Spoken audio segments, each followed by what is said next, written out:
কাটা কাপড় বান্ধবী সব গেছে। দুয়ারে দ্বারে গাছ পড়ছে, ঘর দিয়ে বেরোতে পারতেছি না।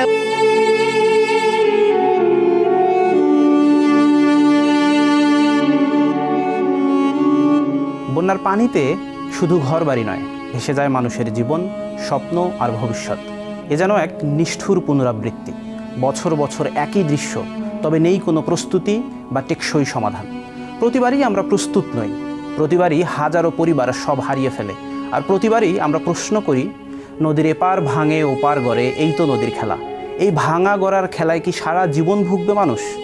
ত্রাণ নয় পরিত্রাণ, এটা কি শুধুই স্লোগান হয়ে থাকবে? প্রযুক্তি, পরিকল্পনা আর রাজনৈতিক সদিচ্ছার যুগে কেন এখনও নদী তীরবর্তী মানুষের চোখে বর্ষা আসলেই ঘুম নেই? প্রজন্মের সময়ের আজকের পর্বে এই প্রশ্নগুলোর উত্তর খুঁজব দেশসেরা গবেষকদের কাছে। সঙ্গে আছি আমি, এই যে সাগর।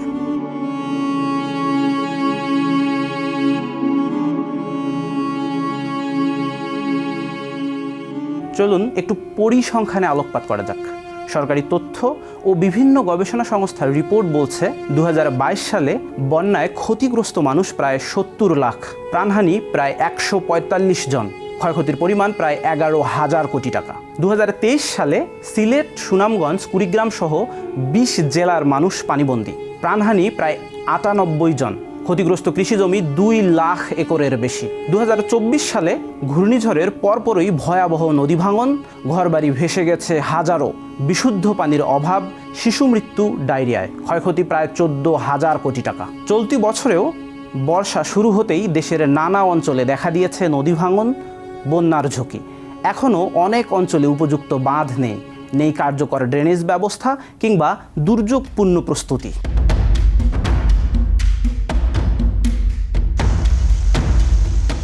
বাংলাদেশে বন্যা কেন হয়? এর থেকে পরিত্রাণের উপায় কি? টেকসই সমাধান করতে আমাদের অপারগতা কোথায়? বুয়েটের পানি ও বন্যা ব্যবস্থাপনা ইনস্টিটিউটের অধ্যাপক ডক্টর মাসফিকুস সালেহিন বলেন, বাংলাদেশের ভৌগোলিক অবস্থান এমন যে এটি স্বভাবতই বন্যাপ্রবণ। ব্রহ্মপুত্র, গঙ্গা এবং হিমালয় থেকে নেমে আসা পানি এই অঞ্চল দিয়েই প্রবাহিত হয়। এটাই তাদের প্রাকৃতিক পথ। ফলে প্রতি বছর উজানের ঢল অনিবার্যভাবে আমাদের দেশে প্রবেশ করে। শুধু তাই নয়, দেশের ভেতরের নদীগুলোর গতিপথ পরিবর্তন, খাল জলাশয় ভরাট এবং অবৈধ দখলের ফলে পানির স্বাভাবিক প্রবাহ ব্যাহত হচ্ছে। পাশাপাশি নদীগুলোতে পলি জমে ক্রমেই নাব্যতা হারিয়ে ফেলছে। সবকিছু মিলিয়েই বন্যার মাত্রা দিনকে দিন বাড়ছে।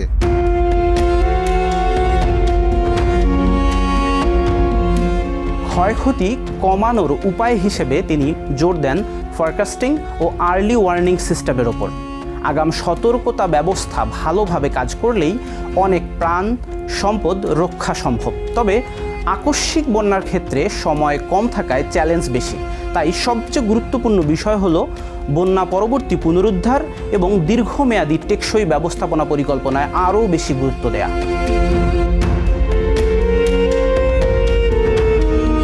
কেন এতদিনেও টেকসই উন্নয়ন হচ্ছে না? এ প্রশ্নের জবাবে পানি সম্পদ ব্যবস্থাপনা বিশেষজ্ঞ ডক্টর মোহাম্মদ ফিরোজুর রহমান বলেন, বাঁধ মেরামত বা নির্মাণ শুধু বন্যার সময়েই হয়, তারপরে বছরের পর বছর পড়ে থাকে অরক্ষিত। মাটি দিয়ে বানানো এই বাঁধগুলো বর্ষাকালে সহজেই ভেঙে পড়ে। টেকসই সমাধান চাইলে দরকার নিয়মিত বাঁধগুলো রক্ষণাবেক্ষণ, নদী ও খাল পুনঃখনন এবং বেসিন ভিত্তিক পানি ব্যবস্থাপনা। এটাই পারে ঝুঁকিপূর্ণ জনগোষ্ঠীকে বারবার বন্যায় ক্ষতিগ্রস্ত হওয়ার হাত থেকে রক্ষা করতে।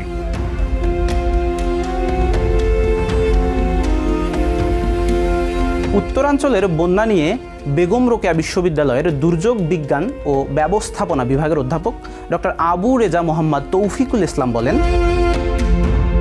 উত্তরাঞ্চলে বন্যা হয় মূলত উজানের ঢল, অতিবৃষ্টি, জলবায়ু পরিবর্তন ও নদীতে অতিরিক্ত পলি জমার কারণে। কিন্তু প্রতিকার হিসাবে এখনো পলি ব্যাগে বালু ভরে বাঁধ বানানো হয়, যা একেবারেই অস্থায়ী। প্রয়োজন ন্যাচার বেস সমাধান, যেমন বন্যা প্রতিরোধী ঘাস বা গাছ লাগিয়ে বাঁধকে টেকসই করা। প্রাকৃতিক উপায়ে গড়ে তুলতে হবে প্রতিরোধ শক্তি। খুলনা অঞ্চলের বন্যা এবং নদী ভাঙন নিয়ে কুয়েটের দুর্যোগ ব্যবস্থাপনা ইনস্টিটিউটের সহকারী অধ্যাপক ডক্টর মোহাম্মদ ইসমাইল হোসেন বলেন, খুলনা খুলনার মতো উপকূলীয় অঞ্চলে এখনো দূরদর্শিতার অভাব, অংশগ্রহণের ঘাটতি এবং প্রকল্প বাস্তবায়নের দুর্নীতি ও অব্যবস্থাপনা ভয়াবহ চিত্র তুলে ধরেছে। টেকসই সমাধান পেতে হলে লাগবে পুরনো ফোল্ডার ও সুইচ গেট সংস্কার, খাল সংরক্ষণ ও খাল পুনর্খনন ও জলাশয় সংরক্ষণ, শহর ও গ্রামে আলাদা আলাদা পরিকল্পিত ড্রেনেজ সিস্টেম, এছাড়াও অবৈধ বাঁধ নির্মাণে কঠোর আইনি প্রয়োগ। এবং সবচেয়ে জরুরি, স্বচ্ছ প্রশাসন, স্থানীয়দের সম্পৃক্ততা ও জলবায়ু অভিযোজন ভিত্তিক পরিকল্পনাতে খুলনার ভবিষ্যৎ নির্ভর করছে। একইভাবে চট্টগ্রাম, বরিশাল, সিলেট, ময়মনসিংহের বন্যায় বিপর্যস্ত বন্যা কবলিত মানুষ এবং নদী ভাঙনের করাল গ্রাসে আচ্ছন্নে সেখানকার জনপদ।